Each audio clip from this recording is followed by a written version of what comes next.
네. 안녕하십니까. 저는 주식회사 퓨전테크놀로지에서 소프트웨어 엔지니어 파트를 맡고 있는 박하원 과장이라고 하고요.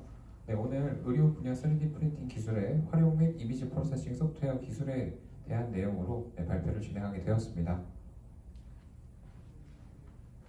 네, 오늘 발표드릴 내용은 의료 분야 3D 프린팅 활용에 대한 내용과 그리고 의료 분야 쪽의 3D 프린팅 적용 사례 소개, 그리고 의료 분야 3D 프린팅을 하기 위한 이미지 프로세싱 소프트웨어에 대한 이해, 그리고 인체 3차원 모델을 제작하기 위한 핵심 기술, 그리고 마지막으로는 환자 맞춤형 디바이스 설계 기술에 대해서 소개를 드리도록 하겠습니다.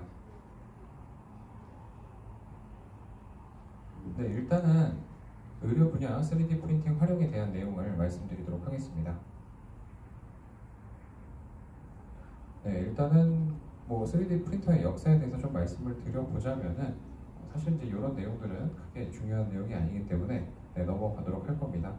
사실은 3D 프린팅의 그 역사보다는 이 기술적인 부분에 있어서의 설명을 먼저 드리고자 하고요. 이 3D 프린터라고 하는 거는 아마 많이들 들어보셨을 겁니다. 이 3D 프린터는 이제 3차원 물체를 이제 실물로 제작할 수 있는 제작 방식 그리고 제작 기술이라고 보시면 될 것 같은데, 그 생산 이제 그 제조 장비로서 사용이 되고 있습니다. 그러면 생산 그 장비와 이제 제조 기술은 여러 가지가 있을 텐데, 이 3D 프린터가 가지고 있는 제작의 특성 이런 것들을 이해를 해주시면 아마 왜 의료 쪽에서 쓰이는지 이런 걸 아실 수 있으실 겁니다. 지금 이 이미지를 보시면은요, 지금 왼쪽 그 하단에 그 공을 만드는 방식이 두 가지가 나오고 있습니다. 그래서 하나는 절삭 가공 방식, 그리고 하나는 적층 제조 방식이라고 하는 제작 방식이고요. 일단 공을 만든다라고 했을 때 왼쪽에 있는 절삭 가공 방식은 사각형의 박스 형태의 그 물체를 그 소재를 깎아서 만든다라고 보시면 될 것 같고요. 그리고 애디티브 매니팩처링이라고 되어 있는 적층 제조 방식 같은 경우는 이 공을 제작하기 위해서 슬라이스 단위로 한 층 한 층 적층을 해서 만드는 방식이 3D 프린팅이라고 하는 방식이라고 생각해 주시면 될 것 같습니다. 그래서 이 3D 프린팅이라고 하는 거를 설명을 할 때 많은 이야기를 하게 되는데, 일단은 적층에서 제조한다는 방식, 그리고 일반적으로는 제조가 불가능한 그런 어렵고 복잡한 그런 형상들을 만들 수 있는 장비다라는 거, 그리고 다량 생산이 목적이 아닌 다품종 소량 생산에 특화되어 있다라고 하는 그 부분이 가장 핵심적인 내용이 될 것 같습니다. 아무래도 의료 분야라고 하는 그 분야가 그 환자한테 맞춤형으로 만든다라고 하면은 그 환자분 한 분을 위해서 만든다거나 또는 그 환자분의 뼈 모델을 만든다라고 하는 것들도 결국에는 그 목적이 그 하나 또는 이제 두 개 정도만 만들 수 있는 그런 소량 생산에 그 특화가 되어 있기 때문에 어떻게 보면은 가장 3D 프린터가 적용되었을 때 가장 부가가치가 높은 분야라고 볼 수 있을 것 같습니다. 그래서 의료 분야 쪽에 그 3D 프린팅 그 활용 역사를 한번 보시면 여러분들이 생각하셨던 것보다 꽤 예전부터 사용이 됐다라고 생각을 해주시면 될 것 같아요. 지금 보시면 70년대부터 나와 있지만 본격적으로 3D 프린터가 출시가 되기 시작한 거는 이제 80년대부터라고 생각해 주시면 될 것 같습니다. 최초의 SLA 장비가 나오고 그 이후에 FDM, SLS, SLM 이런 다양한 방식들이 나오게 되었는데, 그 시간 동안에 의료용 소프트웨어들도 같이 개발이 됐다라고 보시면 될 것 같습니다. 보시면 80년도에는 저 처음에 만들었었던 두개골은 굉장히 이 3D 프린팅 기술도 그렇고 모델링하는 기술도 그때는 조금 열악했기 때문에 퀄리티가 좀 낮았다라고 보시면 될 것 같고요. 점점 이제 시간이 지날수록 소프트웨어적인 부분에 있어서 많은 발전이 있었기 때문에 지금 현재로서는 이렇게 단순히 뼈 모델을 제작하는 거에서 환자 맞춤형 수술 가이드 또는 환자 맞춤형 임플란트로 만들어내는 이런 시기로 변화를 하고 있다라고 생각을 해주시면 될 것 같습니다. 그래서 의료 분야에서의 활용을 한번 보시면 출시 이후에 꾸준히 의료 분야 쪽에서 활용이 되어지고 있다. 여러분들이 잘 아시지 못하는 그런 분야에서도 3D 프린터는 의료 분야 쪽에서 항상 사용되어지고 있었습니다. 그래서 두개골 모델을 만들어서 모의 수술을 진행한다거나 하는 이런 내용들, 그리고 구강암감염 외과 쪽에서 양악 수술을 할 때 시뮬레이션들, 이런 식으로 꽤 예전부터 사용이 되고 있었죠. 그러면 이 의료 분야 쪽에 이 3D 모델링 데이터에 대한 특성, 그다음에 3D 프린팅에 대한 데이터의 특성을 보시면은 이게 가장 적합한 이유라고 하면, 지금 제가 앞서 설명드린 내용은 이 의료 분야 쪽에서의 3D 프린팅은 그 다품종 소량 생산이라고 하는 그거에 가장 적합하기도 하고, 복잡한 뼈의 모델, 예를 들어서 두개골 안쪽에 있는 복잡한 형상이나 이런 것들을 제작할 수 있는 유일한 방법이기도 하고요. 그렇지만은 또 그 내용을 이제 안쪽을 들여다 보시면은 이 데이터의 호환성 이런 것들도 같다라고 보시면 될 것 같습니다. 이 의료 분야 쪽의 3D 모델링의 특징을 보시면 인체 내부의 그 모델링 데이터를 취득하는 이제 제가 나중에 설명드릴 이미지 프로세싱 소프트웨어가 CT나 MRI 데이터를 가지고 인체 모델을 만들게 되면은 STL이라고 하는 지금 왼쪽에 보시는 이미지처럼 삼각형으로 이루어진 모델로 생성이 됩니다. 그리고 인체 외부에 대한 모델링 데이터를 취득할 때도 3D 스캐너를 사용하게 되는데 그때도 표면이 삼각형으로 이루어져 있는 STL 데이터를 얻어내게 됩니다. 그리고 이 STL 데이터라고 하는 데이터는 지금 보시는 것처럼 이렇게 그냥 그 모델링 쪽에서만 끝나는 게 아니라 3D 프린팅을 할 때도 그 소스 데이터로서 활용이 되어지고 있습니다. 그래서 STL이라고 하는 이 데이터 자체가 의료용 쪽에서 모델링을 할 때 그리고 3D 프린팅을 할 때 공용으로 사용되어지고 있는 확정자라고 생각을 해주시면 될 것 같습니다. 네, 그래서 이 다음으로 말씀드릴 거는 이제 STL 데이터에 대한 이해에 대해서 좀 말씀을 드리고자 합니다. STL이라고 하는 이 데이터를 3D 프린팅 쪽을 하셨다거나 아니면은 그 인체 모델링 데이터 또는 이제 3D 스캐너를 하셨던 분들은 조금 익숙하실 수 있는 데이터인데 사실은 일반적인 설계나 그런 부분에 있어서는 STL이라고 하는 확장자는 주로 사용되는 확장자는 아닙니다. 그래서 이 STL 데이터라고 하는 게 왼쪽에 있는 것과 오른쪽에 있는 이 두 개의 공 모양이 서로 다른 속성을 가지고 있습니다. 왼쪽에 보이시고 계시는 저 하늘 색깔로 보이는 공은 일반 CAD 데이터에서 만든 그 공 모양이라고 생각하시면 되고요. 오른쪽에 있는 거는 STL, 그 표면이 삼각형으로 이루어져 있는 STL 확장자의 공 모양이라고 보시면 될 것 같아요. 그래서 이 두 개의 차이점을 보시면 그 아래에 글자가 좀 크게 나와 있지는 않지만 설명을 드리자면 왼쪽에 있는 건 어떻게 보면 벡터 정보라고 보시면 될 것 같습니다. 센터 포인트에 대한 거는 중심점, 이 스피어를 구성하고 있는 중심점, 좌표에 대한 거하고 반지름이 몇인 9이다라고 하는 어떤 수학적인 정보를 가지고 있고요. 오른쪽에 있는 데이터는 동일한 크기의 구이긴 하지만 실질적으로는 표면이 삼각형으로 이루어져 있는 모델링 데이터라고 보시면 될 것 같습니다. 그래서 아래 속성을 보셨을 때 포인트라고 하는 트라이앵글의 개수, 그 다음에 포인트, 꼭지점에 해당하는 그 노드 포인트의 그 개수 이런 것들이 나오게 되죠. 그래서 왼쪽에 있는 스피어 같은 경우는 일반 설계 프로그램에서 스피어의 사이즈를 조절한다라고 하면 이런 수치 정보들을 바꿔줄 수가 있는데 STL 데이터는 그냥 형상 정보이기 때문에 어떻게 보면 그 껍데기를 이루고 있는 그 표면 정보로만 이루어진 데이터라고 생각을 해주시면 될 것 같아요.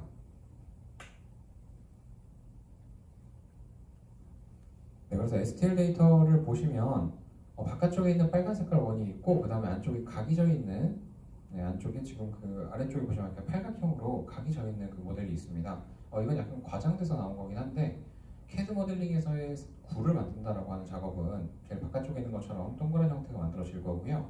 그 안쪽에 있는 STL 데이터라고 하는 거는 표면이 그 삼각형 평면으로 이루어져 있기 때문에 지금 보시는 것처럼 이렇게 각이 져 있다라고 보시면 될 것 같습니다. 근데 이 각을 지게 할 때 보통 이거는 이제 3D 모델링을 생성하는 단계, STL 데이터를 생성하는 단계에서 세팅을 어떻게 하느냐에 따라서 왼쪽처럼 나오기도 하고 오른쪽처럼 나오기도 합니다. 그래서 동일한 만약에 STL 데이터를 익스포트하는 과정에서 이거는 의료 쪽뿐만 아니라 다른 쪽 소프트웨어를 사용을 해서 모델링을 하고 설계를 하고 그 데이터를 STL로 내보낼 때 내보내는 과정에서 옵션 설정을 조금 잘못 주시면 달리 주시면 지금 아래 보시는 것처럼 저렇게 한쪽은 각이 크게 잡히고요. 오른쪽에 있는 거는 좀 더 구에 가까운 형태가 만들어지죠. 그래서 이거는 이 옵션에 대한 차이를 알고 사용을 해주시는 것이 중요합니다. 일반적으로 설계 소프트웨어에서 만든 데이터는 익스포트를 통해서 STL로 쉽게 내보낼 수가 있고요. 하지만 STL로 만들어진 데이터는 반대로 넘어갈 때는 역설계 작업이 필요하다라고 생각을 해주시면 될 것 같습니다. 네, 그리고 STL 데이터는 이제 그 일반적이지 않은 특징을 가지고 있는데 이 STL이라고 하는 건 삼각형의 집합이다라고 제가 여러 번 말씀을 드리고 있습니다. 그래서 가장 정상적인 형태는 왼쪽에 있는 것처럼 녹색으로 되어져 있는 저 동그라미가 모두 삼각형의 꼭지점으로 공유하고 있고 그리고 모든 삼각형을 만나고 있으면서 동일한 방향을 바라보고 있는 형태가 가장 이상적인 형태다라고 보시면 될 것 같고요. 가운데 있는 형태 그리고 오른쪽에 있는 형태는 지금 STL 파일에서의 문제를 일으키는 요소라고 보시면 될 것 같습니다. 그래서 not connected라고 되어 있는 부분을 보시면 이 트라이앵글 사이가 조금 떨어져 있어요. 그러면 저 사이에 틈이 존재하는 거기 때문에 이제 저 부분에서의 문제점이 발생을 할 수가 있고요. 그리고 맨 오른쪽 보시면 이제 트라이앵글이 플립되어져 있는 상태, 반전되어져 있는 상태인데 이런 그 문제들은 STL 데이터를 사용할 때 자주 발생되는 문제라고 보시면 될 것 같습니다. 지금 보시는 것처럼 이렇게 STL 데이터를 불러왔을 때 에러가 있는 경우들이 있어요. 면이 뒤집혀져 있다거나 아니면 사이가 떨어져 있다거나 또는 트라이앵글이 중첩되어 있다거나 하는 그런 여러 가지 문제 상황들은 파일을 체크를 해주셔야 되고요. 그리고 변환 과정을 거치셔야 됩니다. 그래서 문제가 없는 상태로 만들어 주셔야 된다는 거죠. 그래서 STL 데이터 자체를 다루시지 않으시던 분들이 많으시기 때문에 사실은 인체 데이터를 활용하는 데 있어서 예상치 못한 좀 어려움이 많으실 거예요. 일반적인 솔리드웍스랑 아니면 카티아, 유지 프로 이런 식의 일반 설계 소프트웨어들은 STL 데이터를 내보냅니다.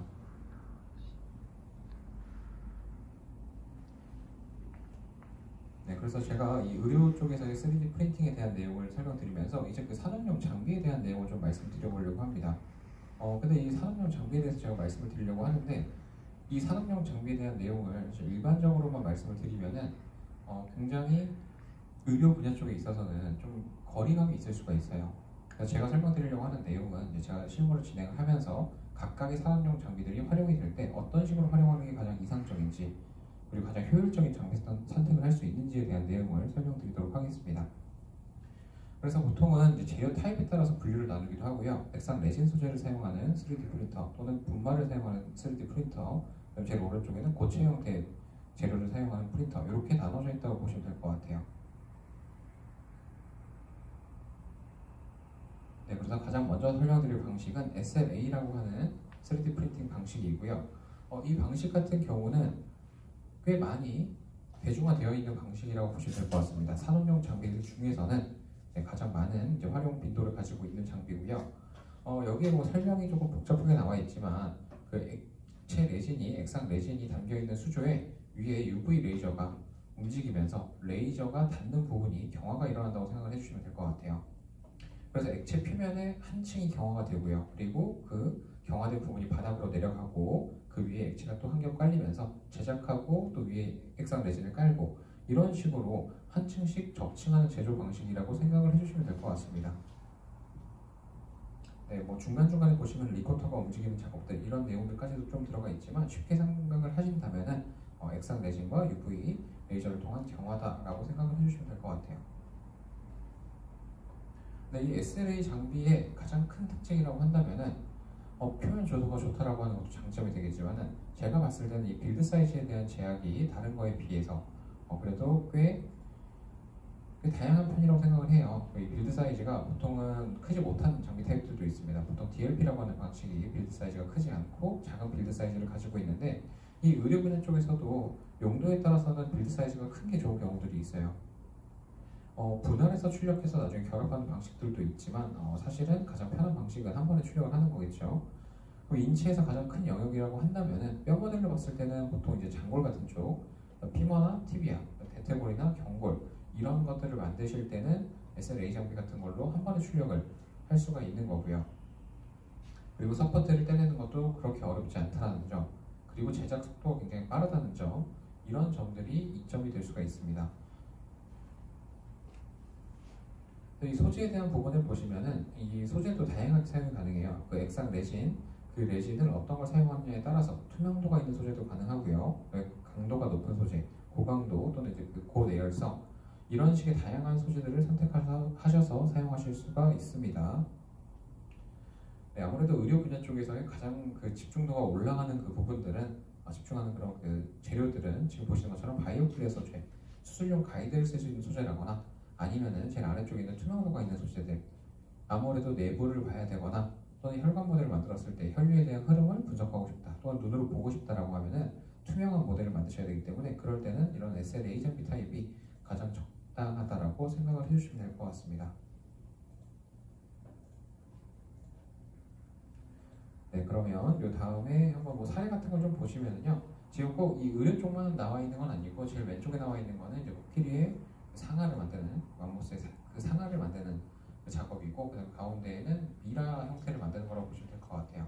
그래서 이집트의 그 미라 형태를 데이터를 만드는 작업을 한 번에 출력을 할 수 있기 때문에 지금 여기 이미지상으로 잘 보이지 않지만 가운데에서 하단에 있는 이미지, 그 이미지를 보시면은 머리를 제외한 나머지 부분을 전체를 한 번에 모델링을 해서 분할 출력하지 않고 한 번에 제작할 수 있는 거죠. 분할 출력을 했을 때는 장점이 있을 수는 있어요. 그 파트를 나눠서 출력을 하고 결합을 했을 때는 이 실패했을 때의 리스크가 적다라고 하는 거. 그리고 만약 장비가 2대라면 분할해서 출력하면 제작 속도가 빨라지겠죠.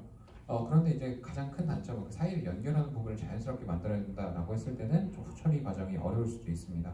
그리고 왼쪽에 보시면은 인비저라이너라고 하는 치아 교정 장치, 투명 교정 장치 같은 것들도 만들 수가 있고요. 그리고 인체의 장기 모형도 투명도를 좀 줘서 내부의 형상을 확인하는 용도로도 쓰실 수가 있습니다. 이 다음으로 설명드릴 내용은 SLM 방식이고요. 메탈 3D 프린팅 방식이라고 보시면 될 것 같습니다. 그래서 많은 분들은 또 메탈 3D 프린터가 존재하는지 모르시는 분들도 간혹 계세요.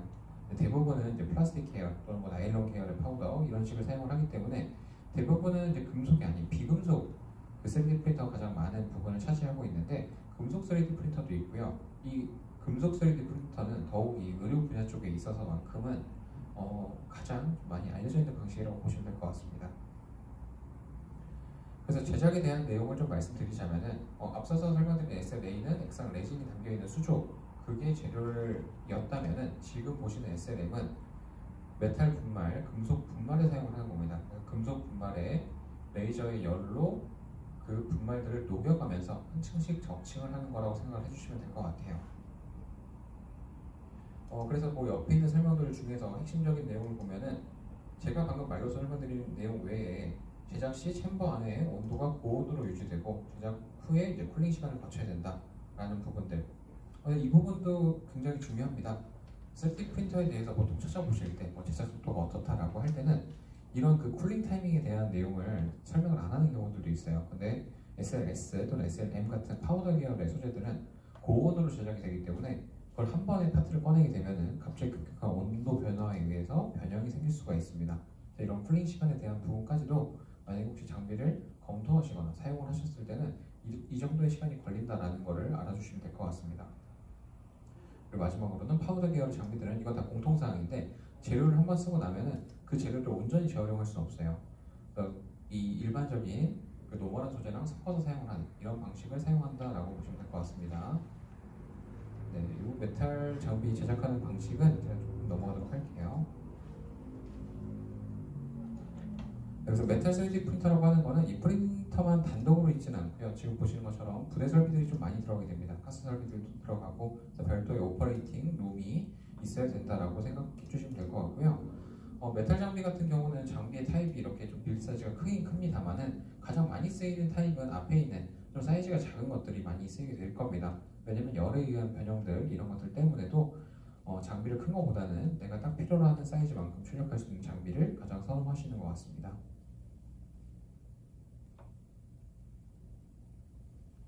네, 그래서 의료 분야 쪽에서 쓰이는 그런 그 예시 말고도 지금 일반 산업 분야 쪽까지도 예시 이미지가 나와 있는데 SLM의 소재들은 다양한 그 금속 분말들을 사용할 수가 있습니다. 여기 나와 있는 것만 보시더라도 티타늄, 그다음에 일반적인 철, 그다음에 알루미늄, 코발트, 크롬, 니켈, 그다음에 구리까지 다양하게 나와 있는데 이 중에서 의료 분야 쪽에서의 가장 그 관심도가 높은 소재다라고 한다면 아무래도 티타늄 또는 코발트, 크롬이 아닐까 싶습니다. 티타늄 같은 소재가 특히나 이제 인체에 대한 그 거부 반응이나 아니면은 감염에 대한 우려가 가장 적기 때문에 이제 퓨어 타이타늄 그 그레이드 같은 경우를 이제 고려해서 사용을 하게 될 거고요. 코발트 크롬도 마찬가지로 치과 보철을 만든다거나 그랬을 때 가장 많이 사용되는 재료라고 보시면 될 것 같습니다.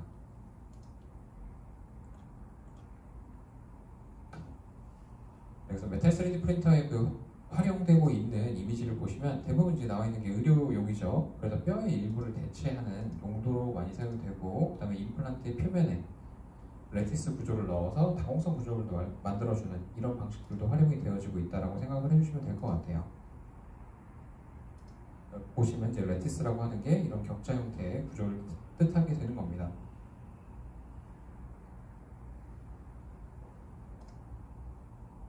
그래서 이런 레티스 구조다라고 하는 거는 이제 격자 구조인데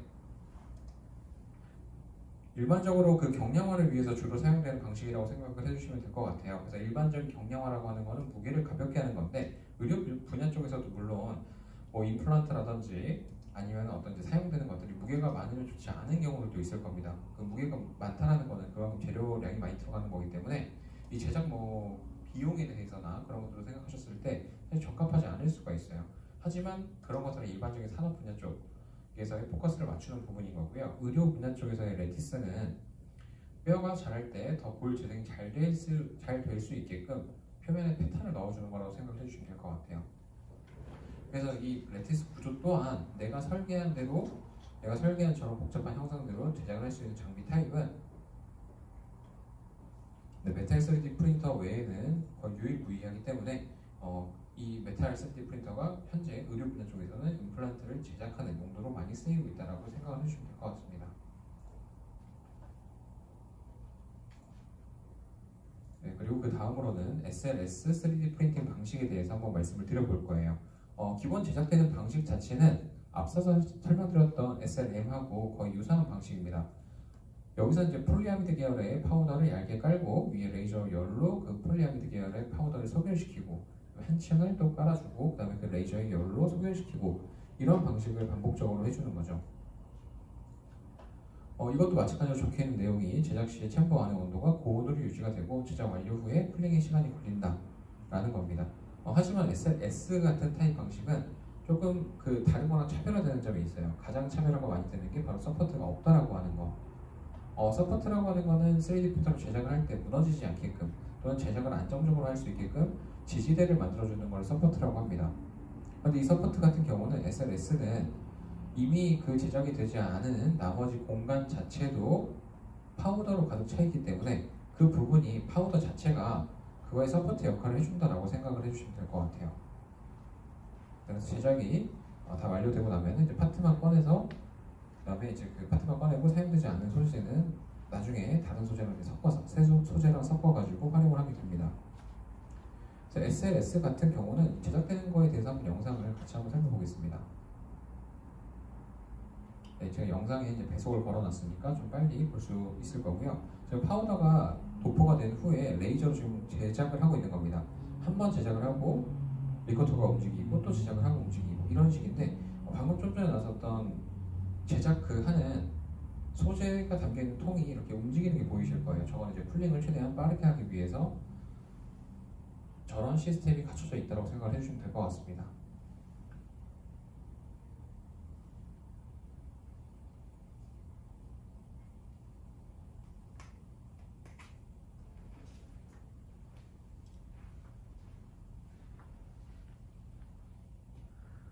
그리고 지금 보시면 이제 사용을 하지 않은 나머지 잔여 부분의 파우더를 빼내고 있는 작업, 그 다음에 이제 파우더를 털어내는 작업 이런 것들이라고 생각을 해주시면 될 것 같고요.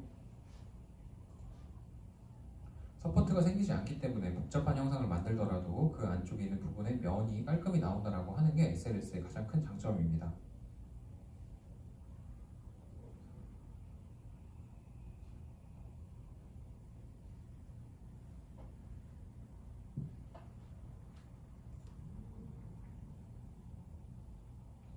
여기서 최종 제작되어져 있는 저 그릴의 형태를 보여주면서 이 영상이 지금 끝나게 되는데 이렇게 큰 파트가 휘어지지 않고 만들어질 수 있는 거는 그만큼 안정적인 쿨링 시간을 거쳤다라고 하는 거 그리고 제작이 될 때 그 안에 온도 유지가 제대로 되었다라는 거 이런 것들이 가장 중요한 거고요. 저도 사실은 이 3D 프린터에 대해서 처음 알게 되었을 때는 이 SLS 방식이 그 파우더 분말 방식이 서포트가 생기지 않는다라고 하는 거에 있어서 가장 큰 메리트를 느꼈습니다. 보통 서포트라고 하는 거를 떼내는 과정이 시간이 좀 오래 걸리거든요. 후처리를 하고 그 면을 깔끔히 만들어주는 게 꽤 시간이 걸리는 작업입니다. 근데 그럼에도 불구하고 SLS 같은 경우는 이제 서포트가 달리지 않으니까 당연히 이점 있는 방식이다라고 생각을 했는데 이거는 실제로 장비 오퍼레이터 분들이나 아니면 장비를 사용하는 그런 모습을 보신다면은 마냥 쉽지만은 않을 거예요. 그러니까 그 이유는 지금 그 파우더를 털어내는 작업들, 그다음 파우더를 새 재료랑 나머지 그다음 잔여 그 사용한 소재와 사용하지 않은 소재를 섞는 과정들 그리고 다시 이 파우더를 다시 집어넣어야 되는 이런 과정들 근데 이런 과정들이 생각보다 많이 번거로울 수가 있어요. 후처리 과정이 좀 생각했던 것보다는 좀 많이 까다로울 수 있는데 가장 중요한 파트의 퀄리티나 그런 부분에 있어서만큼은 SLS가 가지고 있는 고유의 영역이 있다라고 생각을 해주시면 될 것 같습니다. 그래서 SLS 같은 경우는 뭐 폴리아미드 계열의 그런 파우더들이 이런 식으로 나와 있다라고 생각을 해주시면 될 것 같아요. 사실 크게 중요한 내용은 아니니까 제가 좀 넘어가도록 하겠습니다. SLS 방식은 파우더의 소결 방식을 사용을 하는 거고요. 그래서 서포트가 생기지 않고, 강도 같은 경우도 그 나일론 계열의 파우더 이런 걸 사용을 하니까 이 방식에 있어서의 가장 큰 장점은 탄성이라든지 외부 충격이 굉장히 강한 그런 3D 프린팅 방식이라고 보시면 될 것 같습니다. 근데 그러다 보니까 자연스럽게 이렇게 안경을 만든다거나 일상생활에 사용을 했을 때 외부의 충격을 버틸 수 있는 소재, 의료용 3D 프린터라고 보통 표현하지 않고 일반 산업용 3D 프린터를 지금 예시를 들고 있기 때문에 일반 산업용 3D 프린터는 대부분의 용도가 시제품 제작하는 단계에서의 뭐 디자인 확인 용도 이런 용도가 대부분이거든요. 근데 이제 그런 대부분의 용도가 있는데 실제로 이 제품화 시키려면은 강도라든지 오래 사용했을 때 문제가 없어야 되는데 SLS는 그런 것들이 가능한 방식이다라고 여러분들이 생각해 주시면 될 것 같습니다. 안경을 만드는 거나 아니면 오른쪽 하단에 보시면은 저거는 의족의 커버, 의지 커버라고 하는 거를 3D 프린터를 이용을 해서 만드는 거를 국내가 아닌 지금 이제 해외 같은 경우는 그래도 꽤 많이 사용을 하고 계신 기술이다라고 보시면 될 것 같습니다. 네, 그리고 그 다음으로는 FDM 방식이고요. FDM 방식은 뒤에 있는 필라멘트를 녹여가면서 만드는 방식이라고 보시면 될 것 같아요. 가장 많이 보셨을 방식이시고 국내 전시회라든지 아니면은 3D 프린터라고 하는 그 많이 언론에 소개된 방식 자체가 FDM입니다. 그래서 FDM 같은 경우는 기본적으로 저 뒤에 있는 소재를 앞으로 밀어주면서 치약처럼 짜주듯이 만들어내는 거고 소재는 PLA하고 ABS를 주로 사용을 하고 있습니다. 이 방식의 장단점을 미리 말씀을 드리자면 장점보다는 당연히 단점이 많은 방식이에요. 제작할 때 속도가 느리다라고 하는 거, 그다음 표면 퀄리티가 그렇게 좋지 못하다라고 하는 거, 그리고 해상도가 좀 낮아서 이 물체를 표현할 때 정밀한 표현이 안 된다라고 하는 거, 그러니까 이런 단점들을 가지고 있습니다. 하지만 그럼에도 불구하고 가장 이제 고급형 그 3D 프린팅 방식의 대표적이기도 하고요. 그러다 보니까 가장 큰 장점은 비용적인 측면에 있어서의 그 들어가는 투자나 이런 것들이 좀 적게 되는 건데 비용이 저렴하다는 내용 때문에도 사실은 많은 단점이 있어도 그만큼의 메리트가 있다고 여러분들이 생각을 해주시면 될 것 같아요. 네, 그래서 지금 3D 프린터로 제작하는 FDM의 방식에 대해서 설명을 좀 드리자면은 다행히도 FDM 자체도 최근에 몇 년 사이에 굉장히 많은 발전이 있었습니다. FDM이라고 하는 방식은 예전에는 산업용 FDM도 물론 존재했었지만 고급형이라고 나와 있는 그 3D 프린터들, FDM 프린터들은 퀄리티가 너무 안 좋았어요. 소프트웨어적으로도 굉장히 열악했고, 그 다음에 제작을 하다가 문제가 생겼을 때 그 파트를 인식하거나 아니면은 이 프린팅 상황에서의 문제점을 인식을 해서 자동으로 정지되고 이런 기능이 없었는데 최근에 3D 프린터 같은 경우는 FDM 3D 프린터는 재료가 끊기는 거를 감지해서 멈출 수가 있고요. 그리고 소프트웨어적으로도 많이 발전을 해서 높이에 따라서 제작 속도를 달리한다거나 아니면 서포트를 내가 원하는 부분만 더 추가적으로 달아준다거나 이런 식의 작업들이 가능해졌습니다. 그래서 3D 프린팅으로 이제 그 FDM을 만든 골반 뼈 모델 이런 걸 보시면은 재료를 PLA를 사용하면 이런 골반 뼈 모델을 만들 수 있고 그 다음에 TPU 소재를 사용을 한다면 이렇게 탄성 있는 보조기나 인솔 같은 걸 만들 수가 있습니다. 의료용 3D 프린터에 대한 그 예시로 좀 제가 드려보자면은 이제 단순한 형상 확인을 위해서다라고 하면은 FDM으로 제작을 하셔도 문제가 없으실 거고요. 모의 수술용 뼈 모델을 만들겠다라고 하면은 CJP 방식. 그래서 분말 타입, 석고 분말 타입을 사용하시는 게 유리하실 겁니다. 모의 수술용 뼈 모델은 아무래도 실제로 소우로 소잉을 해봐야 되기 때문에 잘라봐야 되기 때문에 강도 같은 부분이 너무 높아도 오히려 안 좋다라고 생각해 주시면 될 것 같아요. 그리고 가운데 보시면은 혈류 확인용 그 혈관 모델이 나와 있죠. 그래서 이건 투명한 소재로 만들어야 되기 때문에 SLA 방식이 적합하다. 그리고 환자 맞춤형 보조기는 외부에서의 충격이나 아니면은 그 지금 같은 경우는 그 조카수에 해당하는 그 발 부분을 지탱하기 위해서이기 때문에 그런 그 강도가 충분히 나와줘야 됩니다. 그래서 SLS 타입이 가장 적합하다고 보시면 될 것 같고요. 이 순위 같은 경우는 이건 좀 케이스에 따라 다른 거예요. 예를 들어서 대안이 없을 경우는 사용을 하시면 대부분 1순위만 여러분들이 생각을 해주시면 될 것 같습니다. 그리고 환자 맞춤형 임플란트는 SLM을 대체할 방식이 없기 때문에 SLM 단독이라고 생각해 주시면 될 것 같아요. 그래서 이렇게 모든 여러 가지 방식이 있는데 기본적으로 또 공통적인 사항으로는 레이어 시퀀스가 촘촘할수록 표면 조도가 더 올라간다라고 하는 거를 일단 생각해 주시면 될 것 같고요. 그리고 3D 프린팅을 사용해서 제작을 할 때는 이 출력 방향에 대한 설정도 굉장히 중요합니다. 같은 레이어 시퀀스를 이 적정을 해줬더라도 출력 방향을 어떻게 하느냐에 따라서 표면 조도가 많이 달라지게 되죠. 이거는 8뼈 중에 하나인데 이 8뼈를 만약에 출력을 해야 된다라고 했을 때 뭐 요청사항이라고 나와 있는 부분은 그냥 이거의 용도가 전반적인 뼈 형상 확인을 하고 싶은 거고 표면 조도랑 정밀도 떨어져도 상관없다, 뭐 소재도 상관없습니다. 그다음 뭐 기간도 여유가 있습니다 라고 요청을 하시면 FDM으로 출력을 해주시면 됩니다. 근데 만약에 여기에서 모든 것들이 다 있는데 굉장히 급하다라고 하면은 FDM으로 제작해서는 그 시간을 못 맞출 수가 있어요. 그래서 보통은 그럴 때는 SLA 여기 제작 속도가 빠른 방식으로 작업을 하게 되겠죠. 그래서 이거는 이제 그 제작을 할 때 눕혀서 제작을 하면 이게 가장 빨리 제작할 수 있는 방식이고 세워서 제작하면은 표면의 퀄리티가 올라가는 방식. 그렇지만은 세워서 제작을 하다 보면은 이게 파트가 쓰러지는 경우들도 간혹 있어요. 밑에 닿는 면적이 너무 좁기 때문에 그런데 그럴 때는 일부러 파트를 기울여서 서포트가 생기게끔도 그런 방식을 사용을 하고 있습니다.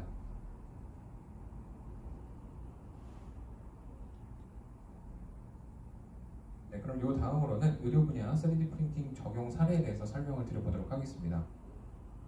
일단 첫 번째로 보여드릴 거는 환자 맞춤형 임플란트 설계라고 보시면 될 것 같습니다. 그 영상 한번 간단히 보도록 하겠습니다. 그런데도 이용되고 있습니다.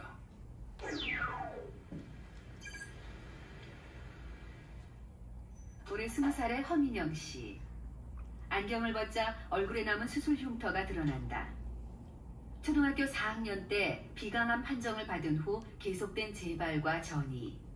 그동안 5번의 수술을 견뎌냈다. 왜 하필 나인지. 저도 애들처럼 뛰어놀고 싶은데 막 반년 동안 병원에 입원하고 공부도 못해가지고 진도 따라잡기 힘들고 여러 가지 있었죠. 기나긴 투병 생활은 민영 씨뿐만 아니라 가족에게도 힘든 시간이었다. 진짜 개고장이야. 처음에 암 판정 받았을 때는 집에 와서 아빠랑 같이 울면서 민영이 잘못되면은 우리 식구 다 잘못되는 거라고 그렇게 울었었어요. 눈에 넣어도 아프지 않을 만큼 예뻤던 어린 아들. 암세포는 어린 아들의 얼굴 속 비강을 가득 채우고 있었다. 암 수술의 후유증은 컸다. 오른쪽 얼굴뼈 일부를 제거하면서 눈이 내려앉을 정도로 안면이 변형됐다. 사람들이 지나가면 막 힐끔힐끔 쳐다보니까 막 뭐라 해야 되지? 숙이고 가는 심정? 막 보여주기 싫은 막 그런 얼굴? 그래가지고 머리카락을 맨 처음에 길렀어요. 그래서 한쪽 눈을 거의 안 보이게 덮고 다니니까 모르더라고요. 지난 9월 민영 씨는 얼굴뼈를 복원하는 수술을 받았다. 뼈를 만들어서 이식해야 하는 정교하고 복잡한 수술. 특별히 이번 수술에는 3D 프린팅 기술이 동원됐다.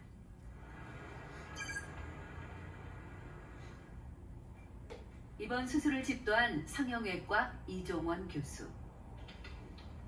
3D 프린터를 이용해 얼굴뼈를 이식하는 데 성공한 건 이번이 세계 최초다. 보통 얼굴뼈를 복원할 때는 늑골이나 다리뼈 일부를 떼어 조각해서 사용하지만 이번에는 3D 프린터로 출력한 특수 인공뼈가 사용됐다. 안면볼은 굉장히 복잡하지 않습니까? 사실은 3차원적으로 구조로 돼 있고 그거를 결선된 부위를 단순하게 우리가 조각으로 해서 넣기는 굉장히 힘듭니다. 실제로 수술적으로 그런 문제점이 있어서 3D 프린팅을 이용해서 그거를 정교하게 만들 수 있는 장점이 있어서 그런 방법을 택한 겁니다. 어려운 수술이었지만 결과는 성공적이었다. 3D 프린터의 도입으로 기존 수술 방식의 단점까지 보완할 수 있었다. 쉽게 말해서 수술 시간이 한 7, 8시간 걸리는 걸 한두 시간에 끝낼 수 있다는 거죠. 그리고 환자도 자기 뼈를 떼지 않고 그냥 해소할 수 있다는 게 환자에 대한 부담감이 굉장히 적은 거죠. 민영 씨 얼굴에 이식된 인공뼈는 어떻게 만들어졌을까? 바로 이 기계가 인공뼈를 만들어낼 수 있는 3D 프린터다. 먼저 환자의 CT 사진을 3차원 컴퓨터 디자인으로 작업하면 광대뼈 제작을 위한 설계도가 완성된다. 이를 3D 프린터에 입력하면 실제와 똑같은 인공뼈가 탄생한다. 이렇게 제작된 인공뼈는 허민영 씨의 두개골에 딱 맞는 형태로 몸속에서 녹아 환자의 뼈 조직으로 대체되도록 생분해성 재료가 사용됐다. 생분해성이라는 거? 그런데도 네, 그래서 지금 영상을 한번 보셨는데 이제 제가 이 모델링을 지원을 했었습니다. 그래서 제가 이제 모델링을 지원을 하고 포항공대에서 그 소재와 3D 프린터를 사용을 해서 실물로 제작을 했고요. 그리고 실제 임상까지 적용을 했던 케이스입니다. 이 작업 목표에 대해서는 영상으로 보셨기 때문에 제가 요거는 그냥 뒤로 바로 넘어가서 이 어떤 단계로 이런 모델링이 진행이 됐는지에 대해 설명을 드리도록 하겠습니다. 일단은 이미지 프로세싱 소프트웨어라는 소프트웨어를 활용을 해서 여기서 이제 미믹스라고 하는 소프트웨어가 나오고요. CT 영상으로부터 환자의 두개골 모델을 먼저 제작을 합니다. 그래서 이 작업 목표를 먼저 확인을 해보면 이 안화 부분이 쳐져 있는 부분, 그 다음에 광대 부분이 좀 전후방적으로 많이 그 레벨이 좀 차이가 있는 게 보이실 거예요. 그래서 이거를 어떻게 디자인적으로 수정을 하느냐라는 것을 보여드리자면은 이제 환자 맞춤형 디바이스 설계 소프트웨어, 3매틱이라고 하는 소프트웨어가 있습니다. 그래서 이 소프트웨어로 환자의 두개골 모델을 가지고 오고요.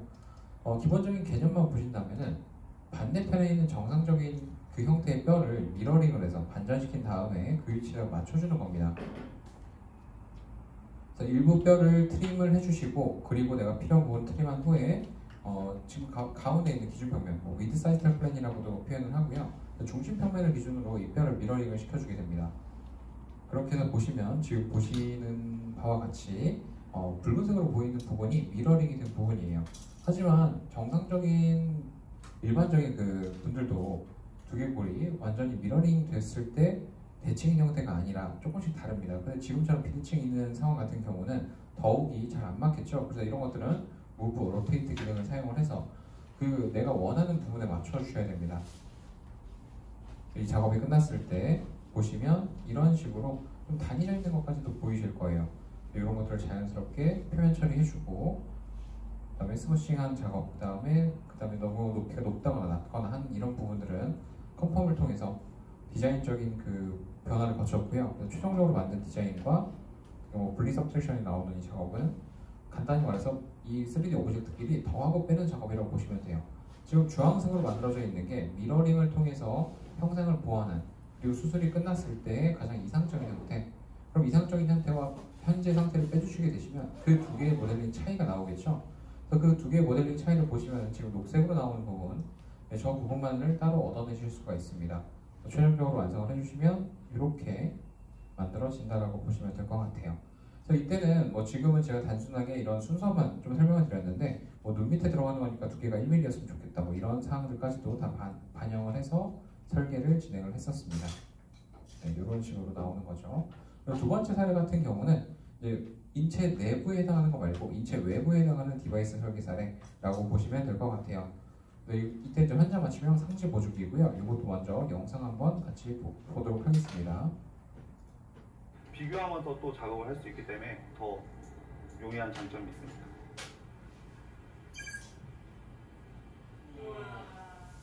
올해 6살의 건우는 교통사고로 인해 저산소 뇌손상이 온 상태다. 스스로 몸을 움직이기 힘든 건우에게 꼭 필요한 건 꾸준한 재활치료와 몸에 꼭 맞는 보조 장비다. 손목이 안으로 말리면서 손가락도 이게 펴지지가 않거든요. 근데 근육의 길이가 많이 짧아져 경직이 반대로 이렇게 좀 근육이 많이 짧아져 있어서 이렇게 부축이 된다고 하죠. 많이 늘려주지 않으면 이거를 인위적으로 늘려주지 않고 또 보조기를 하지 않는다면은 앞으로 이렇게 구축이 될 위험성이 크기 때문에 이거를 보조기를 이용해서 이를 말리는 거를 조금 더 이렇게 현 상태를 유지시켜주고. 재활의학과 이영진 교수는 손목 관절의 변형을 막아주는 보조 장비를 3D 프린터로 제작했다. 팔 모양에 맞게 맞추는 게 가장 중요한 부분이어서 이제 그 강직이 되는 부분에 있어서 조금 이제 변형이 좀 심하게 나타나거나 하면 이제 살이 눌리거나 할 수 있는데 그걸 최대한 아이의 그 상태에 맞춰서 제작이 가능하다는 게 장점이라고 볼 수 있을 것 같습니다. 아이의 팔 모양을 그대로 반영한 이 맞춤 보조 기구는 불편한 게 있어도 표현하지 못하는 건우에게 큰 선물이 됐다. 재활의학과 입장에서 보면 지금 저희가 할 수 있는 게 환자한테 딱 1대1로 맞춤 서비스를 해야 될 게 굉장히 많은데 그런 부분에 있어서 이제 보조기 파트나 아니면 이제 의쪽 의수 그리고 이제 지금 요즘 한참 이제 많이 하고 있는 자세 보조 연구 같은 것들이 조금 더 이제 3D 프린터를 이용을 하면 1대1 맞춤으로 아주 정확하게 그 좀 더 환자한테 편의를 줄 수 있는 방향으로 진행을 할 수 있을 것 같습니다. 네, 그래서 지금 방금 보신 거는 이제 환자 맞춤형 디바이스, 그래서 상체 보조기를 만들었던 케이스고요. 이것도 제가 모델링 그 제작 지원을 했었던 케이스입니다. 그래서 저 때는 이제 뭐 앞에 그 백그라운드에 대한 좀 설명부터 드리고 그 다음에 이제 실제 아까처럼 두개골 모드를 만드는 그런 그 단계를 제가 좀 설명을 드릴 텐데 일단 환자 맞춤형 디바이스 설계 프로세스에 대한 것부터 먼저 말씀 좀 드려볼게요. 환자 맞춤형 디바이스 설계, 예를 들어서 저런 상지 보조기나 이런 걸 만드시려면 환자의 먼저 모델링 데이터가 필요하죠.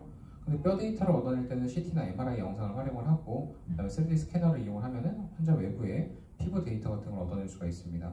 그럼 그렇게 얻어낸 환자의 3D 모델링 데이터를 디자인 소프트웨어로 가지고 와서 근데 이 데이터가 STL로 들어온다라고 하는 거를 일단 생각을 해주시고요. 그리고 그 STL 데이터를 기반으로 설계를 진행한 후에 3D 프린팅까지를 진행을 하는 이런 단계로 이루어져 있습니다. 이 작업 목표에 대한 것도 아까 앞에 나와 있기 때문에 제가 넘어가도록 하고요. 일단 3D 스캐너로 물체를 스캔을 하게 됩니다. 물체를 스캔을 한다라고 했을 때 지금은 이제 그 팔 형상이겠죠? 네, 요거는 제가 좀 넘어가도록 할게요. 네, 지금 보시면은 이런 모델을 만들기 위해서 어떤 단계로 이루어져 있냐면 먼저 환자의 뼈 모델이 아닌 이제 지금 같은 경우는 피부 모델이죠. 피부 모델을 3D 스캐너로 스캔을 하고요. 그런데 지금 보시면 3D 스캐너로 스캔한 것 치고는 모델링의 퀄리티가 좀 떨어진 걸 보실 수가 있으세요. 손가락 자체가 다 나와 있지도 않고 그다음에 약간의 이제 덩어리져 있는 저런 형상으로 나와 있는데 이제 이 모델링 데이터가 실제로 아까 그 영상에 나왔었던 어린아이의 팔 데이터인데 이 데이터가 이렇게 퀄리티가 좀 떨어지는 이유는 사실은 3D 스캐너가 제가 이렇게 스킵을 했었던 영상을 보시면 스캐너로 스캔하는 동안에는 움직이면 안 됩니다. 근데 이때는 어린아이가 자꾸 이제 팔이 이렇게 움직이기 때문에 스캔이 제대로 되지 않아서 어쩔 수 없이 석고 모형을 뜨고 그 뜬 석고 모델을 기반으로 스캔을 진행을 했기 때문에 형상이 약간 이렇게 나온 거라고 생각을 해주시면 될 것 같아요. 그럼 마찬가지로 설계 소프트웨어로 해당 그 모델링 파일을 가지고 오고요. 이때 요구사항들은 좀 여러 가지가 있었습니다. 처음에는 그냥 완전히 타이트하게 좀 맞는 맞춤형으로 만들었는데 그러다 보니까 오히려 불편함이 있고 좀 약간 여유 공간이 있었으면 좋겠다라고 요청을 하셔가지고 그 요청 사항들은 옷을 입고 겉에 보조기를 착용을 했으면 좋겠다라고 했기 때문에 저는 팔뚝 부분에 여유 공간 만들고 그다음에 손가락이나 그 엄지손가락 부분 쪽에 여유 공간이 조금 더 있었으면 좋겠다라고 해서 제가 그런 부분의 모델링을 한번 해본 겁니다. 그리고 자연스럽게 형상을 다듬고 그럼 기존 모델과 대비했을 때는 제가 보완한 부분이 저만큼이다 라고 보시면 될 것 같아요. 그리고 여기에서부터 보조기를 만들어내는 작업을 진행을 한 거죠. 면을 따내고 두께를 넣어주고 3D 프린터로 제작을 하기 위해서 이 두께를 절반으로 나눠주는 작업까지 진행을 했는데 이때 이렇게 파트를 두 개로 분할한 거는 좀 이유가 있어요. 원래 보통은 이제 단일 소재의 3D 프린터를 사용을 하는데 이때는 겉에는 단단한 소재, 그다음에 안쪽은 탄성 있는 소재 두 개를 사용을 했기 때문에 모델을 이렇게 절반으로 나눴다라고 생각을 해주시면 될 것 같습니다. 그래서 마지막으로는 벨크로 고정을 위한 클립까지 넣어서 최종 디자인을 완성을 했다라고 생각을 해주시면 될 것 같아요. 네, 그래서 여기까지가 이제 의료 분야 쪽에서의 3D 프린터에 대한 내용을 말씀을 드렸고요. 이 다음 내용은 이미지 프로세싱 소프트웨어에 대한 내용을 말씀을 드리려고 합니다. 앞에 나왔던 그 자료 중에서 인체 모델링 데이터, 인체 모델링 데이터에서 피부나 이제 이런 외적인 부분 말고요. 인체 내부에 있는 뼈 모델이나 이런 걸 만드시는 그런 방법에 대해서 한번 알려드려 볼 거예요. 먼저 이걸 설명을 드리려면 머터럴라이즈라고 하는 회사에 대해서 소개를 안 할 수가 없습니다. 머터럴라이즈는 이제 미믹스라는 소프트웨어를 개발한 회사고요. 이 3D 프린팅 분야 쪽에서는 매직스라고 하는 소프트웨어까지도 개발한 소프트웨어 회사이기 때문에 굉장히 유명하다고 보시면 될 것 같아요. 일단 이 머터럴라이즈는 이제 본사는 벨기에에 있고요. 설립 이후에 헬스케어, 자동차, 항공, 예술, 소비재 포함한 다양한 산업에서의 3D 프린팅 솔루션을 이제 제공을 하고 있는 회사다라고 보시면 될 것 같습니다. 그러니까 만약 그 의료만 한다거나 아니면 일반 그 3D 프린팅 쪽만 하는 게 아니라 그걸 활용한 솔루션을 제공하는 업체다라고 보시면 될 것 같아요.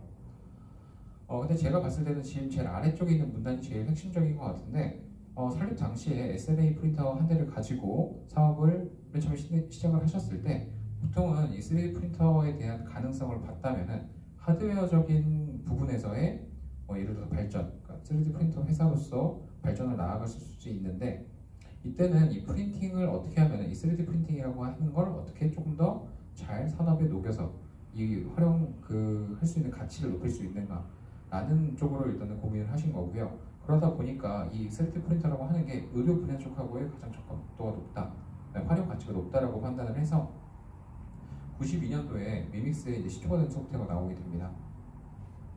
그리고 매직스 소프트웨어도 마찬가지로 얼마 되지 않아서 출시가 되게 되죠. 그리고 96년도에는 임플란트 시뮬레이션 소프트웨어까지도 같이 나오게 됩니다. 그리고 현재로서 머트럴라이즈는 2006년도에 CMF 임플란트 제조회사인 오비를 인수해서 크레니오플라스티 임플란트 제작을 할 수 있는 시스템도 갖추게 됐고요. 그리고 그 외적으로는 의료 분야 쪽뿐만 아니라 다양한 산업 분야 쪽에서의 활약을 보이고 있다라고 생각을 해주시면 될 것 같습니다. 머트럴라이즈가 가지고 있는 본인들의 솔루션이 나와 있는 영상이 있는데 짧게 한번 보고 넘어가도록 하겠습니다.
일단 여기까지 한번 살펴보도록 하고요.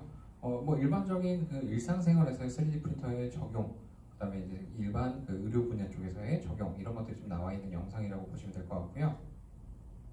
그다음 몇 가지 사례만 제가 좀 보여드릴 텐데 머트럴라이즈가 그 실제로 활동했었던 그런 사례들을 보시면 영화 블랙팬서의 의상 제작 협업이라고 해서 지금 블랙팬서에서 나오는 그 여왕의 그 의상을 디자인한 거를 3D 프린터로 제작을 해서 지원을 했습니다.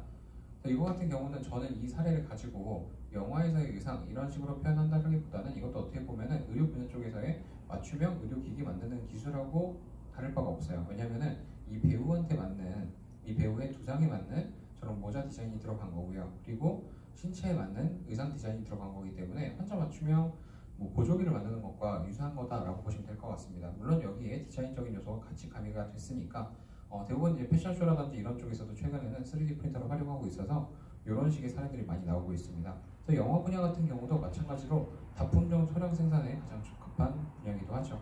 그냥 그 배우한테 맞는 것만 만들기 때문에 그런 식으로 생각해 주시면 될 것 같고요. 그리고 고고학 분야 쪽에서는 메모대의 뼈대 만드는 이런 그 사례까지도 가지고 있습니다.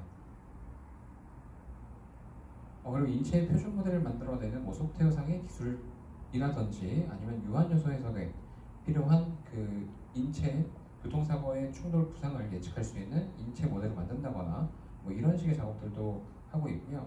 그리고 제가 의료 분야 쪽에 말씀을 드릴 때 이 경량화 부분 쪽까지도 조금 강조드려서 말씀을 드리는 편이에요. 지금 보시면 도요타 그 레이싱 자동차를 만들어내는 그 과정에서 카시트를 만든 건데 아무래도 무게가 가벼우면 가벼울수록 조금 더 빨리 달릴 수가 있겠죠. 그래서 이 자동차 경량 카시트를 만들 때 여기에 들어가는 기술들이 굉장히 복합적으로 들어가요. 보통 경량 카시트니까 무게를 가볍게 한다는 건 1차적인 목표지만 단순히 무게만 가볍게 하려면 아무래도 하중이라든지 이런 걸 버틸 수가 없을 거예요. 그래서 이 물성치에 맞는 최적의 프레임만 남기고 나머지를 다 비워내는 작업이 위상추적한데 그런 기술들까지도 같이 들어가 있습니다. 아래 보시면은 이런 작업을 했기 때문에 기존 카시트에 비해서 뭐 부피도 감소하고 무게도 감소했다라고 나와 있죠. 하지만 의료 분야 쪽에서는 이제 이런 것들을 단순히 경량화라는 관점보다는 뼈가 더 잘 자랄 수 있게 하는 그쪽에 포커스가 맞춰져 있다고 생각해 주시면 될 것 같습니다. 그래서 우주항공 분야 쪽에서는 이런 경량화 쪽 많이 집중을 하고 있죠.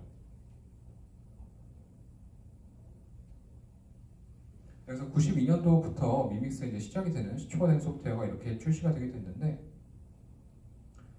미믹스라고 하는 소프트웨어는 이 3D 프린터의 뭐 역사라든지 이런 것과 거의 같이 해온 소프트웨어이기 때문에 일단은 기간이라거나 그런 것들이 다른 소프트웨어에 비해서 굉장히 이제 오랫동안 활용되어져 왔었고요. 그다음에 정밀도나 그런 것들까지도 신뢰도까지도 많이 이제 검증이 되어 있는 소프트웨어다라고 보시면 될 것 같습니다.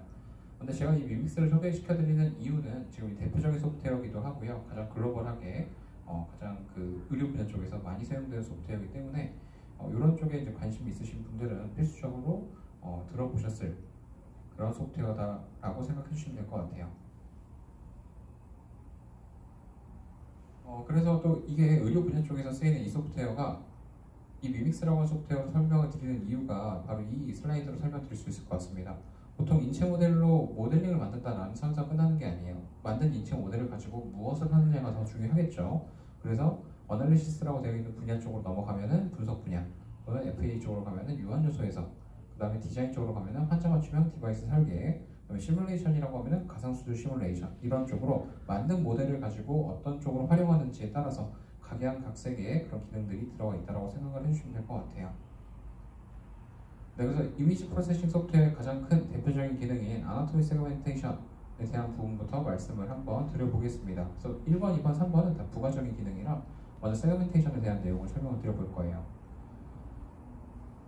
3D 세그멘테이션이라고 하는 방식은 지금 보시는 단계처럼 이루어져 있습니다. 일단 영상 장비에서 환자가 CT나 MRI 영상을 촬영을 하고요. 그럼 그렇게 취득된 데이터를 이미지 프로세싱 소프트웨어로 들고 옵니다. 그리고 거기에서 내가 원하는 부분을 모델링을 하면 지금 보시는 것처럼 오른쪽에 있는 이미지처럼 만들어지게 됩니다.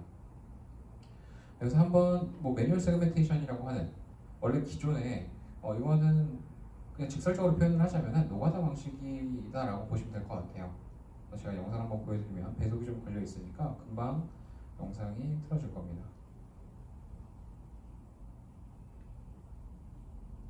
일단은 CT 내에서 지금 뼈의 영역을 지정하는 작업, 그리고 두 번째는 그 다리뼈를 제거해주는 작업이라고 보시면 될 것 같아요. 그래서 환자분의 지금 그 오른쪽에 해당하는 골반뼈 그 대퇴골 부분, 그쪽을 제거를 해주고 있는 거죠. 한 장씩 한 장씩 지우는 겁니다. 그래서 다 지워내면은 이렇게 없애줄 수가 있어요. 세그멘테이션은 일단 분리하는 작업인데, 일단 제거를 해야 분리를 할 수 있어서 이런 식으로 그 작업이 되게 되어 있고요. 이 세그멘테이션의 대표적인 그 기술에 대한 걸 설명을 좀 드리려면 아마 이 예제가 제일 괜찮을 것 같아요. 서울과학수사연구소랑 저희가 같이 진행했던 프로젝트고요. 시신 한 구에서부터 200여 개에 해당하는 뼈를 각각을 모델링을 하는 작업을 했었습니다. 그래서 이때는 약 3주 정도 가량의 시간이 걸렸었고요. 제가 순서대로 어떤 식으로 작업이 이루어졌는지 말씀드리겠습니다. 먼저 미믹스라고 하는 소프트웨어로 다이콤 데이터를 임포트를 합니다. 그래서 CT 영상을 이제 다이콤 데이터라고 하는데, 그 다이콤 데이터를 불러와서 그 중에서 내가 원하는 부분, 지금은 이제 뼈 부분이겠죠. 그래서 뼈 부분을 영역을 지정을 해주고 모델링을 해줍니다. 근데 이 모델링을 하는 과정에서 확대를 해서 보시면은 뼈와 뼈 사이가 붙어 있다거나, 아니면 구멍이 뚫려 있다거나, 아니면 노이즈가 있다거나 다양한 문제점들이 있을 거예요. 그래서 이거를 이제 수정해주는 작업, 아까 보셨던 매뉴얼 세그멘테이션, 노가다 작업 같은 걸로 약간의 다듬는 작업을 해주시고 나시면 그 여러 개의 뼈 중에서 하나의 뼈만 분리를 시킬 수가 있습니다. 그럼 이 분리한 뼈를 가지고 구멍을 메꾼다거나 아니면 표현을 스무스하게 해준다거나 이런 작업을 거치게 되면은 지금 보시다시피 왼쪽에 있는 다 붙어있는 하나의 뼈, 구멍이 뚫려 있었던 그런 뼈들이 각각의 구멍이 채워져 있으면서 단일 모델링으로 분할이 되게 되죠. 이 작업을 전시뼈에 해당하는 작업을 해주시게 되시면 200여 개의 뼈를 만들어줄 수가 있는 겁니다. 그래서 최근에는 다행스럽게도 매뉴얼 세그멘테이션 작업이라고 하는 작업만 하게 되면 사실 오래 걸릴 수밖에 없어요. 하지만 다행히 자동화된 세그멘테이션 방식이 있고요. 네, 요거는 잠시만요.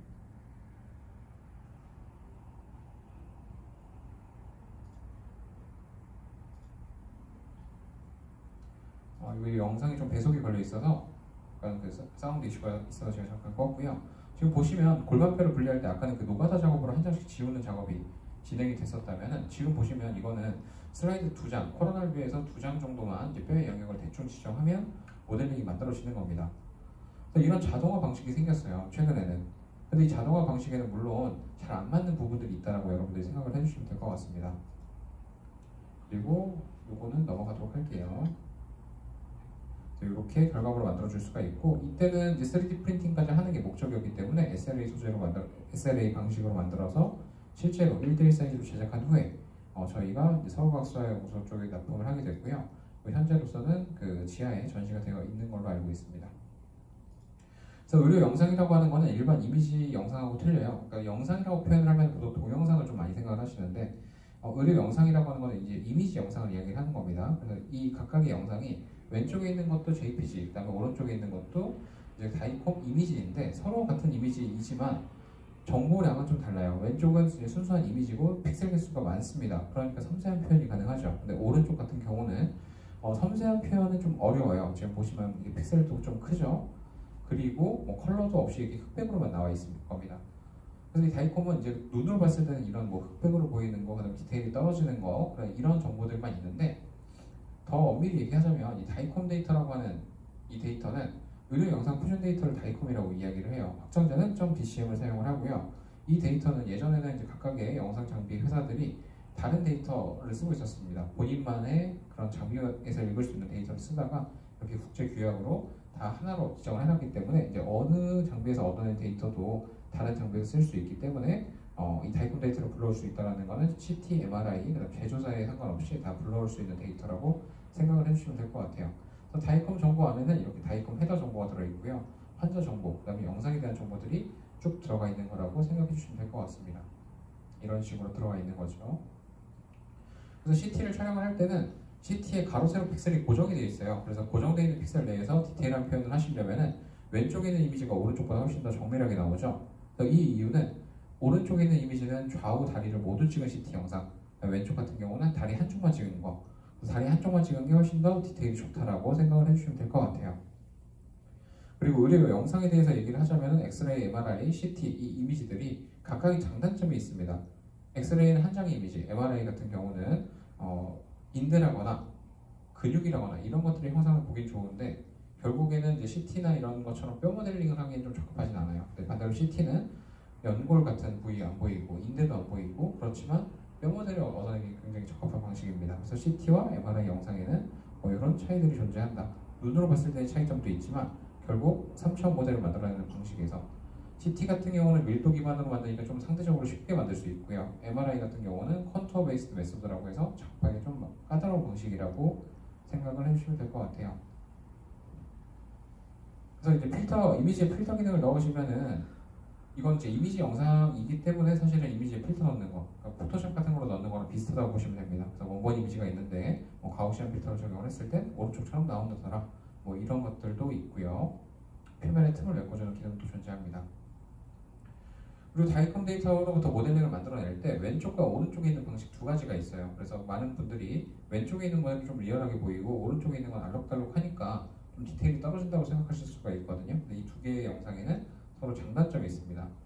먼저 볼륨 렌더링이라고 하는 방식은 리얼하기는 해요. 그렇지만 내가 이 중에서 뼈 모델링 하나만 보고 싶다거나 아니면 뼈의 볼륨을 분석하고 싶다거나 이런 류의 작업들이 안 됩니다.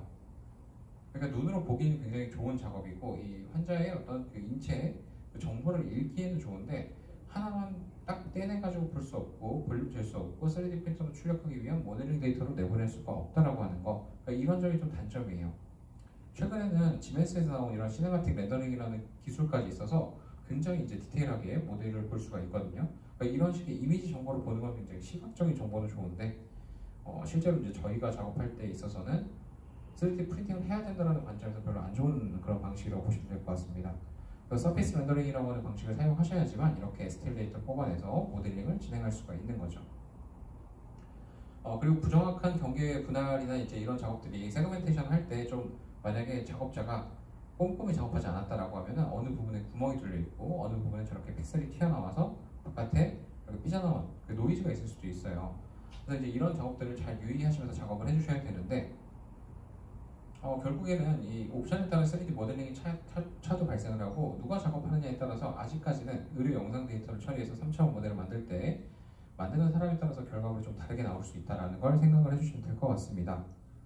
그래서 오차가 생기는 거는 이런 스레시홀드 기준 설정, 픽셀 사이즈에 대한 한계성, 그다음 옵션에 따른 두께 변화까지도 다 존재를 하는데 이걸 해결할 수 있는 방법들도 있어요. 그 픽셀 사이즈의 한계는 CT의 영상을 가로 세로 픽셀이 2000개 이런 식으로 좀 더 많이 가져갈 수 있으면 좋은데 이거는 일반적인 메디컬 CT에서는 현재 취득이 안 되는 정보니까 영상 자체가, 의료 영상 장비 자체가 발전해야지만 가능할 것 같다라는 생각이고요. 그다음 옵션 같은 경우도 이해도가 좀 있으신 상태에서 높은 퀄리티를 뽑아내는 게 중요한 거죠.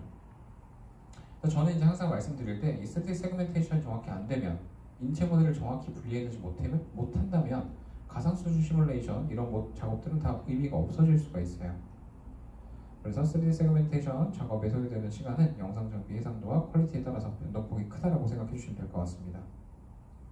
그럼 이렇게 뼈 모델을 이제 얻어냈다라면은 이제 할 수 있는 작업들, 연기 기능들을 보시면 돼요.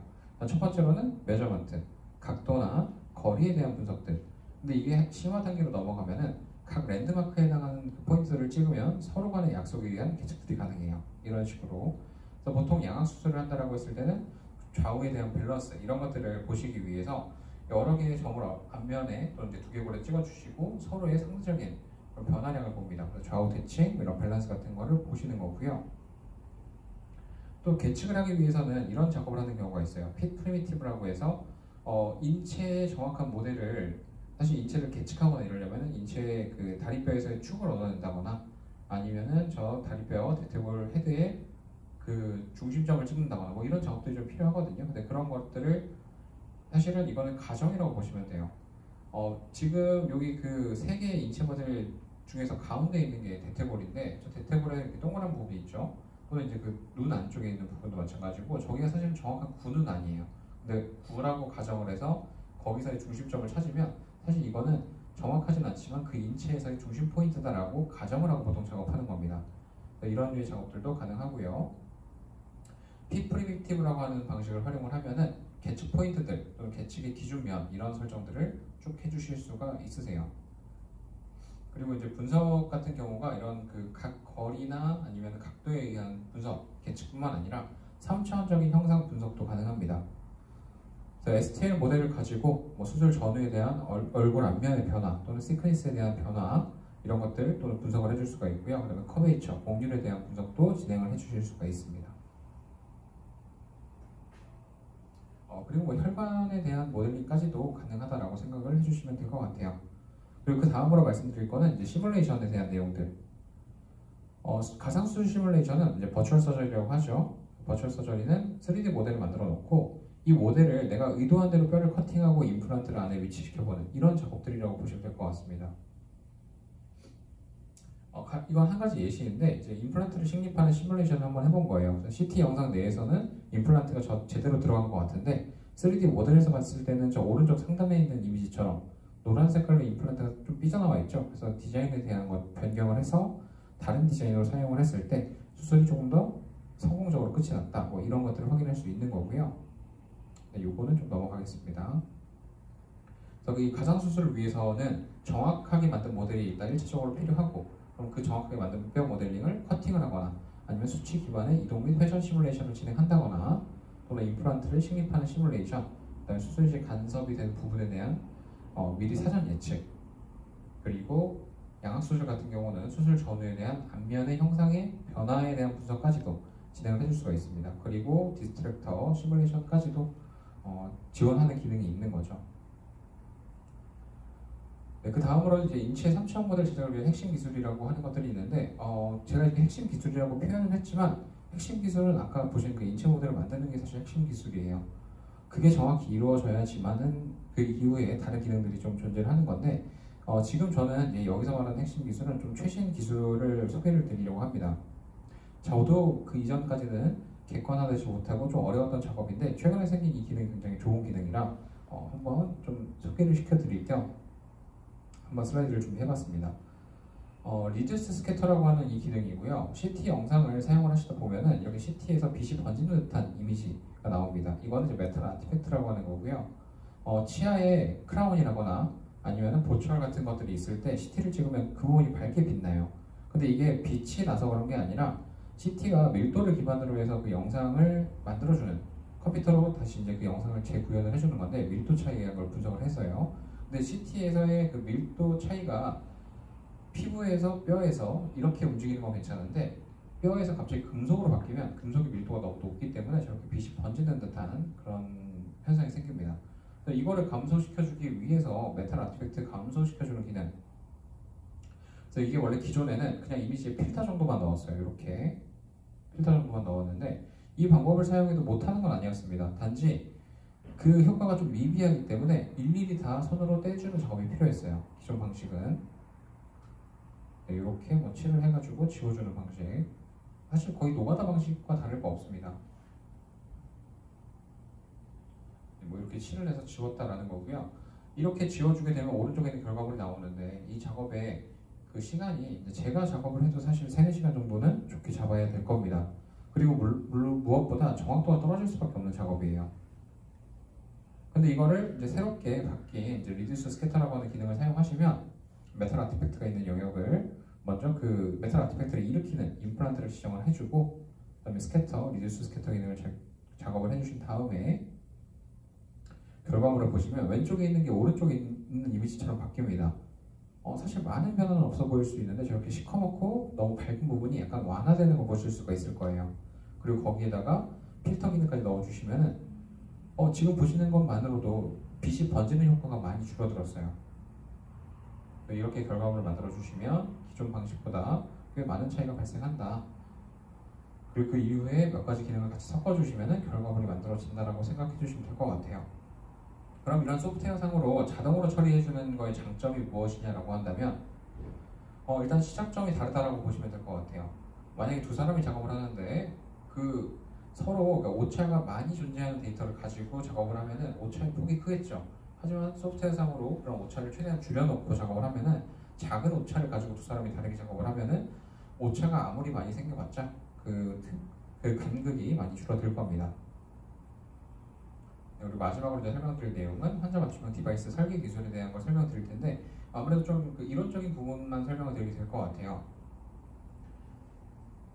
환자 맞춤형 디바이스를 설계한다라고 하는 거는 일반적인 설계 프로그램으로도 충분히 가능합니다. 하지만 STL 데이터를 쓰는 의료 데이터의 특성상 조금 까다로울 수밖에 없어요. 앞서 언급했던 문제점들 있죠. STL 데이터가 뭐 호환성이 좀 떨어진다라고 하는 거, 그다음에 메쉬가 뭐 터지는 거, 뒤집어지는 거 이런 여러 가지 문제점들을 해결해 주면서 해야 되는 건데 어쩔 수 없이 의료 데이터라고 하는 거는 STL로만 얻어진다라는 내용이 되는 겁니다. 그래서 이제 이거를 여러분들이 워크플로우를 이제 짜신다고 생각해 보시면은 의료 데이터를 STL 베이스의 CAD 그 소프트웨어, 설계 소프트웨어로 가지고 오고요. 3D 프린팅을 진행한다라고 했을 때는 이게 가장 이상적이에요. 먼저 그 소스 데이터도 STL이고 그 다음에 그걸 가지고 작업하는 것도 STL 그리고 프린팅까지도 STL로 하면 제일 좋은데 실제로 작업을 하시다 보면 이런 경우들을 많이 경험하시게 될 거예요. 만약에 CNC로 만들어야 된다라고 한다면 최종 결과물을 STL을 받아들이지 못하는 경우가 거의 대다수니까 역설계 작업을 한번 해야 됩니다. 또는 의료 데이터는 일단 취득할 때는 저건 어쩔 수가 없이 무조건 STL이에요. 첫 번째 단계는 무조건 STL인데 두 번째 설계할 때 STL 이런 CAD 소프트웨어가 아니라 별도의 내가 쓰는 다른 일반 설계 소프트웨어, 일반 디자인 소프트웨어를 사용하시면은 역설계 작업을 한번 해주셔야 돼요. 근데 이 역설계 작업이라고 하는 게 사실 비용적인 부분이나 아니면 시간적인 부분이 많이 좀 소요되는 거기 때문에 게다가 인체 모델이라고 하는 거는 정형화되지 않은 형상이라 더욱이 어려울 수가 있어요. STL 베이스의 CAD 소프트웨어를 사용했을 때만 이런 디자인을 쉽게 만들어줄 수가 있는 거고요. 그 하나의 예시로서 만들어져 있는 게 이렇게 아스타블라 컵 디자인이라고 보시면 될 것 같습니다. 그래서 이런 컵 디자인을 만들었을 때 그 뼈에 좀 결손부가 많아서 지금 이제 레티스 구조를 넣은 거예요. 그리고 이 레티스는 뼈가 좀 더 잘 자랄 수 있게 한다거나 아니면 뼈를 대체할 때 너무 이제 밀도가 높지 않고 강도가 적당히 좀 조절해주기 위해서 만드는 건데 뭐 골재생이라고 하는 거를 몇 번 언급드렸으니까 따로 이렇게 슬라이드로 말씀을 좀 드리자면은 임플란트라거나 그런 거 표면에 저렇게 구멍이 좀 뚫려 있는 경우가 저게 이제 다공성 구조물이라고 합니다. 저는 다공성 구조물은 일반적으로 그냥 플랫하게 만들어 놓은 것보다는 다공성 구조물로 만들어 놓는 것이 뼈가 그 사이사이로 더 잘 자랄 수 있게 해요. 근데 이것도 더 심도 깊게 들어가자면은 뼈가 더 잘 자랄 수 있게 만든다라고 하는 거는 지금 보시는 저 안쪽에 뚫려 있는 구멍들의 크기가 원래 있던 뼈의 구멍들, 지금 이 이미지에서 A로 보이는 부분의 빈부분이 보이시죠? 저건 이제 뼈 사이가 이제 비어 있는 부분들이 있는 건데 저걸 비슷하게 맞춰주시면 맞춰줄수록 뼈가 좀 더 잘 자라요. 그래서 이 레티스 구조를 만들 때는 이 인근 뼈와 비슷하게 만들어주시는 게 제일 중요하다라고 생각해 주시면 될 것 같습니다. 레티스 구조는 근데 이제 이런 장점이 있는데 실제로는 모델링 데이터도 굉장히 양이 커지고 그다음에 처리한 소프트웨어들도 몇 개 없고요. 그리고 에러가 발생했을 때 픽싱하는 데도 시간이 좀 많이 걸릴 수밖에 없어요. 쓰리매틱이라고 하는 소프트웨어에서는 이걸 좀 쉽게 해결하기 위해서 뭐 별도의 본인들만의 그 방식을 사용을 하는데 그냥 STL 자체를 안 만들고 그냥 저 프레임만 가지고 이렇게 가상의 두께를 적용해서 뭐 분석을 한다거나 나중에 프린팅할 때도 이 가상의 정보만으로도 프린팅을 저 두께만큼 제작할 수 있는 방식이 있습니다. STL 변환과 그래픽 변환 뭐 이런 것들이 있죠. 그래서 제가 이거를 설명을 좀 드릴 때 전용 소프트웨어를 사용하는 게 그냥 좋다라고만 좀 말씀을 드릴 수밖에 없어요. 왜냐하면 이제 설계에 대한 부분까지는 좀 이미지 프로세싱 소프트웨어랑 좀 동떨어진 별개의 기술인데 다만 STL을 가지고 작업하는 게 훨씬 이점이 많다라는 걸 생각을 해주시면 되는 거고요. STL 데이터를 써야 되니까 필연적으로 그 설계 소프트웨어들이 그런 STL을 받아들여야 된다. 그리고 또는 내가 쓰는 프로그램이 STL을 얼마큼 처리가 가능한지에 대해서 여러분들이 생각을 해주시면 될 것 같아요. 네, 그래서 거의 이제 좀 마치는 단계인데 제가 좀 몇 가지 이렇게 설명을 드려보고자 합니다. 저는 제가 이제 실제로 실무를 맡으면서 좀 안타까운 부분들이 있어요. 3D 프린터를 운영한다라고 했을 때 소프트웨어적인 부분까지도 같이 잘 다루실 경우에는 그 3D 프린터에 대한 가치라든지 아니면은 내가 나중에 손을 써야 되는 부분이 줄어들 수가 있어요. 일단 지금 여기서 보신 이 소 모델링을 보시면 왼쪽은 굉장히 각이 크고 있는 지금 왼쪽에 있는 이 소 모델링을 3D 프린터로 출력을 한다라고 했을 때 매끈한 모델을 만들려면은 다 손으로 수작업으로 다 샌딩을 하거나 작업을 해야 될 거예요. 그렇지만 지금 오른쪽에 보시면 매끈하게 모델링 상태에서 다듬어 놓으시면은 3D 프린터를 뽑았을 때 매끈한 표면이 그대로 만들어지니까 나중에 후처리할 필요가 별로 없겠죠. 단적인 예로 왼쪽에 있는 안 좋은 표면의 퀄리티를 가진 모델을 산업용 소프트웨어로 출력하는 거랑 산업용 장비로 출력하는 거랑 오른쪽에 있는 매끈한 모델을 보급형 장비로 출력하는 거랑 오히려 오른쪽이 좀 더 나을 수도 있어요. 제일 좋은 거는 사실 산업용 장비를 가지고 높은 데이터 퀄리티를 가지고 있는 게 더 중요하겠지만 그래서 일단 이렇게 표면 처리 나중에 손으로 내가 일일이 그걸 다듬는데 뭐 30분, 1시간씩 소요하는 것보다는 버튼 몇 번 클릭해서 그 양을 줄여주는 게 더 중요하겠죠. 그리고 이제 이런 소프트웨어적인 처리할 수 있는 기능들을 가지고 있을 때만 이런 솔루션, 레티스를 넣는다거나 이런 디자인까지도 가능하게 될 겁니다.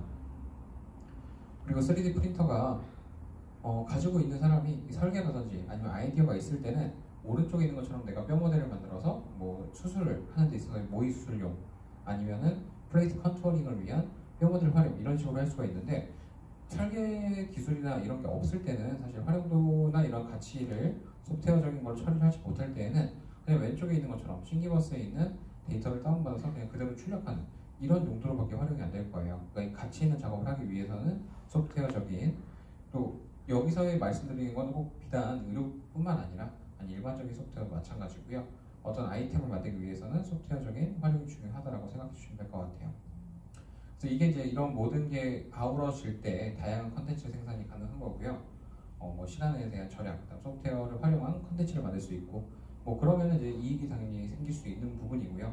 기업 같은 측면에서는 그리고 예를 들어서 두 사람이 할 작업을 소프트웨어적으로 자동으로 처리를 해준다거나 했을 때는 그만큼의 비용 절감 효과도 있을 수 있을 겁니다. 하지만 제가 이제 소프트웨어적인 걸 항상 언급드려도 결국에는 3D 프린터의 성능 자체가 좋아야지만 최종적인 프로덕트를 만들 때 더 그 좋은 퀄리티의 모델링을 가지고 가장 최상의 상태를 만들 수가 있겠죠. 네, 그래서 이제 그 마지막으로 의료 분야 3D 프린팅의 동향에 대해서 그냥 설명드리면 이 이미지 한 장 가지고 디테일한 설명보다는 그냥 전반적인 그림을 말씀을 좀 드릴게요. 의료 분야 쪽에서의 3D 프린팅 시장은 이제 날이 갈수록 커질 거다라고 나와 있는 겁니다. 근데 그럴 수밖에 없는 게 의료 쪽에서의 3D 프린팅은 어떻게 보면은 예전부터 활용이 되어지고 있었는데 소프트웨어적인 발전이 이루어지고 소재에 대한 발전 이런 것들이 모든 게 다 이루어지면서 실제 임상에 적용되는 그런 범위가 넓어질 거예요. 아직 국내는 조금 이런 점에 있어서 지금 좀 나아가는 속도가 살짝 더디지만 이것도 마찬가지로 해외를 보신다면은 결국은 다 비슷한 방향으로 갈 겁니다. 3D 프린터 자체가 일반적인 산업 분야 쪽에서는 몇 번 검토하다가 기존의 방식이 좀 더 편안하거나 생산성이 떨어진다거나 이렇게 생각할 수 있는데 의료 분야는 어쩔 수가 없어요. 3D 프린터라고 하는 게 유일한 생산 방식이기 때문에 앞으로 발전 가능성이 크다라고 생각해 주시면 될 것 같습니다. 네, 그래서 오랜 시간 동안 들어주셔서 감사하고요. 네, 저는 발표 여기까지 하도록 하고 마치도록 하겠습니다.